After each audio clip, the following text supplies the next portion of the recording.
आज सवेरे चिकाटाना एमआईडीसी के अंदर 1:40 पर एक हादसा हुआ, उसमें आग लगी थी।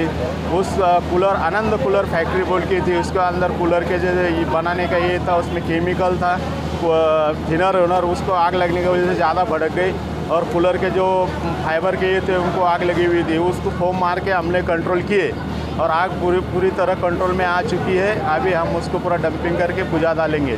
जिस वक्त आग लगी कंपनी में कितने लोग थे? उसके बारे में अभी पूछताछ चालू नहीं हुई। हमने पहले फायर बुझाने का काम किया है, वो कंपनी के बाद में जब पंचनाम करें उसके अंदर हमको बताएंगे कौन थे क्या थे। अभी वो मालूमात बाद में लिए जाएंगी। अभी हमारा काम पूरा ख़त्म नहीं हुआ, काम ख़त्म होने के बाद में लेंगे। अच्छा, कितने फायर टेंडर थे यहाँ पे? 4 फायर टेंडर थे, 3 इसके थे औरंगाबाद अग्निशामक महानगर पालिका के, 1 सेंद्रा एमआईडीसी का। ये चारों का और 8 टैंकर थे वाटर टैंकर, उसके सहायता से पूरी आग काबू में पाई।